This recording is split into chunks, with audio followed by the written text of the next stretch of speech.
मेरा नाम नेहा है। मैं रोज की तरह बच्चों को पढ़ा रही थी। तभी मेरे फोन पर कॉल आई। मैंने जल्दी से फोन निकाला, कॉल पिक की और कान से लगाकर बात करने लगी। साथ ही ब्लैकबोर्ड पर लिखती रही। कॉल मेरी बहन की थी। उसने बताया कि मेरे ससुराल वाले घर आए हुए हैं और मुझे जल्दी घर बुलाया। मैंने ठीक है कहा और कॉल काट दी। फिर जल्दी जल्दी अपना काम निपटाने लगी, लेकिन फिर भी हाफ डे लीव लेने में आधा घंटा लग गया। सड़क पर पहुंचते ही मैंने फटाफट एक रिक्शा पकड़ा, घर का पता बताया और खुद अपने मंगेतर को कॉल करने लगी। हर बार की तरह इस बार भी कॉल नहीं उठाई गई। मुझे नहीं समझ आता था कि वो ऐसा क्यों करता था। क्या वो सच में इतना बिजी होता था या मेरी कॉल जानबूझकर नहीं उठाता था। कई बार ट्राई करने के बाद मैंने फ़ोन बंद करके पर्स में डाल दिया। थोड़ी ही देर में मैं घर पहुंच गई। मैं खुशी खुशी ड्राइंग रूम में गई, लेकिन अगली ही पल मेरी सारी खुशी मायूसी में बदल गई। जैसे तैसे मुस्कुराते हुए मैंने सलाम किया और अपनी सास के पास जाकर बैठ गई। मेरा मंगेतर आज भी नहीं आया था। उसका ये एटीट्यूड समझ से बाहर था। ना तो वो कभी कॉल करता, न मिलने आता। एक लड़की होकर भी मैंने उसे कई बार बुलाया था, पर उसे जैसे कोई परवाह ही नहीं थी। उसकी माँ और बहनें कहती थीं कि वो मुझसे बहुत प्यार करता है, लेकिन मुझे ऐसा कभी महसूस नहीं हुआ। मैंने अपने मन को यही सोचकर समझा लिया कि शायद वो शादी के बाद वाले प्यार को अहमियत देता हो। मेरे ससुराल वाले मम्मी से शादी की तारीख लेने आए थे। ये सुनकर मुझे खुशी हुई कि अब मैं भी जल्द से जल्द शादी करके अपने घर जाना चाहती थी। लेकिन मम्मी के जवाब ने मेरे सारे अरमानों पर पानी फेर दिया। मम्मी ने कहा कि अभी शादी की तैयारियां पूरी नहीं हैं, इसलिए वो कोई तारीख नहीं दे सकती। जैसे ही तैयारियां पूरी होंगी उन्हें बता देंगी। मेरी ननद ने अपनी माँ को समझाया कि हमें इंतज़ार करना चाहिए, क्योंकि उनके घर में कोई मर्द नहीं है और सारी तैयारियां उन्होंने अकेले करनी हैं। ननद की समझदारी देखकर मुझे अच्छा लगा। चाय पानी के बाद वो लोग वापस चले गए। उनके जाते ही मम्मी ने मुझसे माफ़ी मांगते हुए कहा कि वो मजबूर हैं। मेरे अलावा घर में कोई कमाने वाला नहीं है और मेरी शादी जल्दी कर देने से घर कैसे चलेगा। मम्मी की बातें सुनकर मैं उन्हें गले लग गई।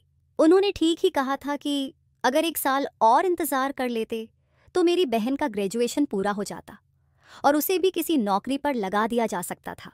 मैंने मम्मी को समझाया कि मैं इंतज़ार करने के लिए तैयार हूँ और वैसे भी मेरी उम्र तो अभी सिर्फ 22 साल है। रात को बर्तन धोने के बाद मैं अपने कमरे में गई। जैसे ही दरवाज़ा खोला, मेरी बहन डर के मारे उछल पड़ी। मैं हैरानी से उसे देखने लगी। आजकल वो बहुत डरी डरी और घबराई रहती थी। पिछले कुछ दिनों से मैं उसका ये व्यवहार देख रही थी। मैंने उससे पूछा तो उसने डरते हुए कहा कि वो डरावनी कहानियां पढ़ रही थी, इसलिए डर गई। लेकिन उसकी आंखें और हाव भाव बता रहे थे कि वो मुझसे कुछ छिपा रही थी। उस समय मैं बहुत थकी हुई थी, इसलिए और कुछ नहीं पूछा और फ्रेश होने के लिए वॉशरूम चली गई। दिन यूं ही गुजरते जा रहे थे। एक दिन स्कूल में मैं स्टाफ रूम में बैठी बच्चों की कॉपियां चेक कर रही थी। हमारे स्कूल में नियम था कि काम के दौरान फ़ोन साइलेंट पर रहता है। 2-3 घंटे बाद जब मैं स्टाफ रूम से बाहर निकली तो रिसेप्शनिस्ट ने मुझे बताया कि मेरी मम्मी की कई कॉल्स आई थीं और वो मेरी बहन को लेकर स्कूल तक आई थीं और बहुत रो रही थीं। उसकी बातें सुनकर मैं बहुत परेशान हो गई। मैंने फ़ौरन अपने बैग से मोबाइल निकाला। मम्मी की बहुत सारी मिस्ड कॉल्स थीं। मैंने उन्हें तुरंत कॉल की और फ़ोन की पहली ही घंटी पर उन्होंने उठा लिया। मम्मी बहुत रो रही थीं। उनकी आवाज़ से मैं बेहद परेशान हो गई। मैंने घबराते हुए पूछा, क्या हुआ मम्मी? उन्होंने रोते रोते मुझे तुरंत घर आने को कहा। मैंने छुट्टी लेने की कोशिश की, लेकिन बच्चों के एग्ज़ाम नज़दीक थे और मुझे काम करना था। इस वजह से मुझे दोपहर तक का इंतज़ार करना पड़ा। उस वक्त मेरा ध्यान बार बार मम्मी की ओर जा रहा था। समय जैसे रुक सा गया था। जैसे तैसे छुट्टी का समय हुआ और मैं बिना देर किए घर पहुंची। घर में घुसते ही मेरी बहन के कमरे से चीखने की आवाज़ें आ रही थीं। मेरा दिल घबरा उठा। मैं तेज़ी से कमरे की ओर भागी। अंदर का नज़ारा देखकर मेरी सांसें थम गईं। मेरी मम्मी अपनी ही बेटी को बुरी तरह पीट रही थीं। मैंने तुरंत आगे बढ़कर मम्मी को रोका और बहन को उनसे छुड़ाया। मैंने हैरानी से मम्मी से पूछा, ये क्या कर रही हैं आप? मम्मी गुस्से में बोली, इसी से पूछो, इतनी कम उम्र में ही इन्होंने ऐसा कुछ कर लिया है कि अब कहीं मुंह दिखाने लायक नहीं छोड़ा। मैं दुनिया को क्या जवाब दूंगी? मम्मी की बातें सुनकर जैसे मेरे ऊपर आसमान टूट पड़ा। मेरी बहन रोते रोते बस नहीं में सिर हिला रही थी और कह रही थी, मैंने कुछ गलत नहीं किया, मैं पाक साफ हूं। मम्मी का रो रो कर बुरा हाल था और बहन की हालत भी बहुत खराब थी। मैं चुपचाप अपनी बहन को देख रही थी। समझ नहीं आ रहा था कि इस सब पर यकीन करूं या इसे बस एक गलतफहमी समझूं। जो कुछ मेरी आंखों के सामने हो रहा था वो किसी बुरे सपने से कम नहीं लग रहा था। जैसे किसी तूफान ने मेरी जिंदगी को पूरी तरह से झकझोर कर रख दिया था। मेरा नाम नेहा है, मेरी उम्र 26 साल है और मैं यूपी के एक छोटे से शहर में रहती हूँ। पिछले 4 साल से यहाँ अकेले रह रही हूँ। कभी मेरा भी एक परिवार हुआ करता था जिसे मैं बहुत प्यार करती थी, मगर एक गलती की वजह से मैंने सब कुछ खो दिया। कभी कभी हालात इतने कठिन हो जाते हैं कि आप चाहकर भी उन्हें अपने हिसाब से नहीं बदल सकते। जब अपने ही आपको छोड़ दें तो स्थिति और भी कठिन हो जाती है। मेरी कहानी भी कुछ ऐसी ही है। जब मैं 4 साल की थी, मम्मी पापा का तलाक हो गया था।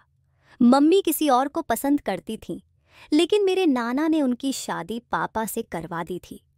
सबको लगा था कि मम्मी शादी के बाद सब कुछ भूल जाएंगी, मगर ऐसा नहीं हुआ। मम्मी का उस व्यक्ति से छुप छुप कर संबंध बना रहा। मेरे जन्म के बाद भी मम्मी ने मेरी देखभाल नहीं की। वह अक्सर मुझे अकेला छोड़ देती। मेरे रोने या हंसने की भी उन्हें परवाह नहीं थी। शुक्र था कि उस घर में मेरी चाची थीं, जो मुझे बहुत प्यार करती थीं। वो मेरा ख्याल एक माँ की तरह रखती थीं। पापा मम्मी की हरकतों से वाकिफ थे और कई बार मम्मी को समझाने की कोशिश भी की, लेकिन मम्मी पापा के साथ रहना ही नहीं चाहती थीं। एक दिन जब पापा काम से थोड़ी देर से घर आए तो मम्मी ने अचानक उन पर कई इल्ज़ाम लगा दिए। पापा ने पहले तो खुद को शांत रखा, लेकिन जब पानी सर से ऊपर चला गया तो उन्होंने मम्मी को तलाक दे दिया। मम्मी जैसे इस बात का इंतज़ार कर रही थीं। उन्होंने अपना सामान उठाया और घर छोड़कर चली गईं। उनके इस फैसले का सबसे बड़ा असर मुझ पर पड़ा। अब मेरी सारी जिम्मेदारी चाची पर आ गई, जिससे उनकी खुद की जिंदगी भी प्रभावित हो रही थी। 3 साल बाद पापा ने एक तलाकशुदा महिला से शादी कर ली। शुरू में मैं उनसे डरती थी, क्योंकि स्कूल में मैंने सौतेली माँ के बारे में कई डरावनी बातें सुनी थीं। लेकिन वो बहुत समझदार और सुलझी हुई महिला निकली। कुछ ही दिनों में उन्होंने मेरे दिल में अपनी जगह बना ली और मैं उन्हें मम्मी कहकर पुकारने लगी। मेरी और मम्मी की बहुत अच्छी बॉन्डिंग हो गई थी। अब चाचा शहर के बाहर रहने लगे थे और उन्होंने चाची और बच्चों को भी अपने पास बुला लिया था। घर में बस मैं, मम्मी और पापा ही रह गए थे। फिर अगले साल मेरी छोटी बहन का जन्म हुआ, जिससे जैसे हमारी जिंदगी पूरी हो गई थी। सब कुछ हंसी खुशी चल रहा था। फिर एक दिन ऐसा तूफान आया जिसने हमारी जिंदगी को बुरी तरह से बदल दिया। उस वक्त मेरी बहन केवल 2 साल की थी और मैं 10 साल की थी, जब पापा को अचानक दिल का दौरा पड़ा और उनकी उसी वक्त मृत्यु हो गई। उनकी मौत ने हमारी खुशियों को गहरा सन्नाटा दे दिया। लोग मम्मी को मनहूस और बुरी औरत कहने लगे, जो पहली शादी में सफल नहीं हुई और अब दूसरी शादी में पति को खो दिया। चाचा से भी कोई संपर्क नहीं हो पा रहा था और समाज के तानों ने मम्मी का जीना दुश्वार कर दिया। मजबूरन मम्मी को वह घर बेचना पड़ा और हम एक छोटे से गांव में चले गए। घर के पैसों से मम्मी ने एक छोटा सा मकान खरीदा और बाकी रकम बैंक में जमा कर दी। मेरा दाखिला गांव के एक स्कूल में करा दिया गया था और हमारे पास गुजारे के लिए थोड़े बहुत पैसे थे। मम्मी को अंदाज़ा था कि यह पैसे ज़्यादा दिन तक नहीं चल पाएंगे, इसलिए उन्होंने घर पर ही कढ़ाई का काम करना शुरू कर दिया। लेकिन केवल कढ़ाई से घर का खर्च चलना मुश्किल था। जब मैं बड़ी हुई तो मैंने अंग्रेज़ी से ग्रेजुएशन की और एक स्कूल में शिक्षिका की नौकरी शुरू की। यह नौकरी मेरे लिए किसी सहारे से कम नहीं थी, क्योंकि आगे की पढ़ाई मेरे लिए संभव नहीं थी। मैंने अपनी बहन हिना का दाखिला एक अच्छे प्राइवेट स्कूल में करवाया। मम्मी ने मुझे बहुत प्यार दिया था और मुझे लगता था कि अब मेरा फर्ज है कि हिना को अच्छी शिक्षा देकर उसे एक बेहतर जिंदगी दूं। मम्मी ने मुझे नौकरी करने से रोका, लेकिन RS 20,000 की सैलरी छोड़ना भी मेरे लिए आसान नहीं था। मम्मी की चिंता के बावजूद मैंने नौकरी की। वक्त के साथ सब कुछ ठीक चल रहा था। जब मैं 21 साल की हुई तो मेरे लिए एक रिश्ता आया। छोटा और सादा परिवार था। लड़के की एक ही बहन थी जिसकी शादी हो चुकी थी और अब घर में उसके माता पिता और वह अकेला ही था। वे हमारे ही गली के पीछे रहते थे। मम्मी को यह रिश्ता पसंद आया तो उन्होंने शादी के लिए 1 साल का समय मांगकर मेरी सगाई कर दी। मेरे मंगेतर ने सगाई में बस 10 मिनट बिताए और फिर किसी जरूरी काम का कहकर चले गए। हमारे नंबर भी एक्सचेंज हुए, लेकिन उन्होंने मुझसे कभी खुद बात नहीं की। शुरू में यह सब मुझे अजीब नहीं लगा, लेकिन बाद में उनकी बेरुखी मुझे तकलीफ देने लगी।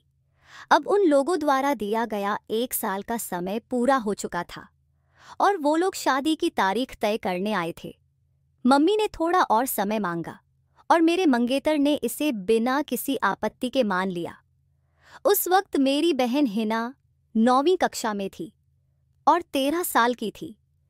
हम दोनों ही उसका बहुत ख्याल रखते थे और उसकी हर ज़रूरत पूरी करते थे। वो हमारी लाडली थी। लेकिन उस दिन जो खबर मैंने सुनी उसने मुझे पूरी तरह झकझोर कर रख दिया। मुझे समझ नहीं आ रहा था कि क्या कहूँ, कहाँ गलती हो गई, कहाँ हमारी परवरिश में कमी रह गई। मम्मी ने बताया कि जब हिना स्कूल से आई तो उसकी तबीयत बहुत खराब थी। उसे चक्कर आ रहे थे और पेट में दर्द भी था। मम्मी ने तुरंत उसे अस्पताल पहुंचाया। डॉक्टर को शक हुआ तो उन्होंने कुछ टेस्ट करवाए, जिनकी रिपोर्ट पॉजिटिव आई। रिपोर्ट देखकर डॉक्टर ने बताया कि हिना गर्भवती है। इस खबर ने मुझे अंदर तक हिलाकर रख दिया। मैं अपनी बहन के पास गई और उससे पूछना चाहा कि आखिर ये सब कैसे हुआ। मेरी बात पूरी भी नहीं हुई थी कि हिना रोते हुए कहने लगी, मैंने कुछ गलत नहीं किया, मैं पाक साफ हूं। और यह कहते हुए वो कमरे में भाग गई और दरवाज़ा बंद कर लिया। मैंने कई बार दरवाज़ा खटखटाया, लेकिन उसने दरवाज़ा नहीं खोला। मुझे समझ नहीं आ रहा था कि ये सब कैसे हो सकता है। अगली सुबह मेरे उठने से पहले ही हिना स्कूल जा चुकी थी। मैं दिन भर बेचैन रही। मेरी एक सहेली ने सलाह दी कि मामले की शुरुआत में ही मेरी बहन का गर्भपात करवा दूं। मैंने घर जाकर मम्मी और हिना से बात की, लेकिन हिना ने गर्भपात कराने से साफ इनकार कर दिया। उसे न तो अपनी बदनामी की परवाह थी और न ही अपने दामन पर लगे इस कलंक की। वो बहुत सुकून से बैठी हुई थी, जैसे कुछ हुआ ही न हो। मगर मैं बेचैन थी। मुझे डर था कि अगर मेरे ससुराल वालों को इस बात की भनक भी लग जाती तो वे बिना वक्त गंवाए रिश्ता तोड़ देते। मुझे इस परेशानी का हल ढूंढना था, क्योंकि ये हमारी इज्जत के लिए एक बड़ा खतरा था। जितना ये मामला खुलता उतनी ही मुसीबतें बढ़तीं। मेरी बहन की तबीयत भी खराब होती जा रही थी। उसका पीला पड़ता चेहरा लोगों को शक में डाल सकता था। इसलिए मम्मी ने उसका स्कूल छुड़वा दिया और वो बस कमरे में ही रहने लगी। मैंने बहुत कोशिश की कि वो इस मुसीबत से बाहर निकल आए, लेकिन वो किसी भी तरह से तैयार नहीं थी। मैं रसोई में खड़ी दूध गर्म कर रही थी और मन में यही सब सोच रही थी।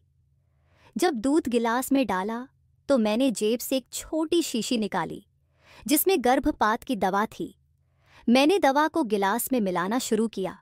मेरे हाथ कांप रहे थे, पर मैं खुद को दिलासा दे रही थी कि ये सब उसकी भलाई के लिए कर रही हूँ। वह खुद अब भी बच्ची थी। वो कैसे एक बच्चे को संभाल सकती थी, वो भी इस तरह। दुनिया ऐसी लड़कियों को जीने नहीं देती।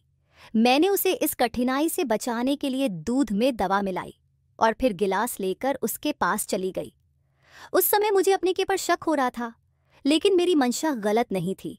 मैं बस चाहती थी कि ये मुसीबत टल जाए और हम सबकी जिंदगी फिर से पहले जैसी हो सके। वो बेड पर लेटी थी। मैंने उसे दूध का गिलास देते हुए कहा, इसे पी लो, मैंने अभी गर्म किया है। उसने दूध पीना शुरू किया और मुझे अजीब नज़रों से देखने लगी। उसकी नज़रों से मुझे डर लगने लगा। इसके बाद मैं रोज़ उसे दूध में हल्की सी दवा मिला देती थी। 1 हफ्ते बाद ही इसका असर दिखने लगा।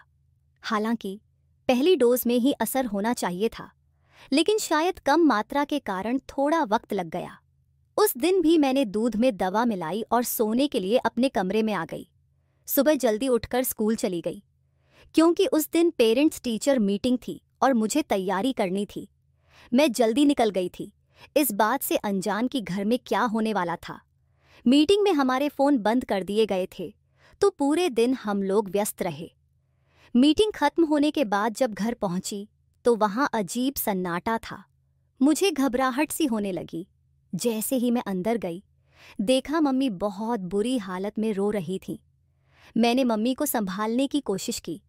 मम्मी ने अचानक मुझे थप्पड़ मारा और बोली, कैसे तुम इतनी पत्थर दिल हो सकती हो? तुमने अपनी ही बहन की जान ले ली। मम्मी के शब्दों ने मुझे हिलाकर रख दिया। उन्होंने मुझसे कहा, मैंने तुम्हें माँ से भी ज्यादा प्यार दिया था और तुमने मेरी बच्ची की जान ले ली। मैं कुछ कहने की कोशिश कर रही थी, पर मम्मी मेरी कोई बात सुनने को तैयार नहीं थी। सच तो यही था कि मेरी दी हुई दवा ने ही मेरी बहन की जान ली थी।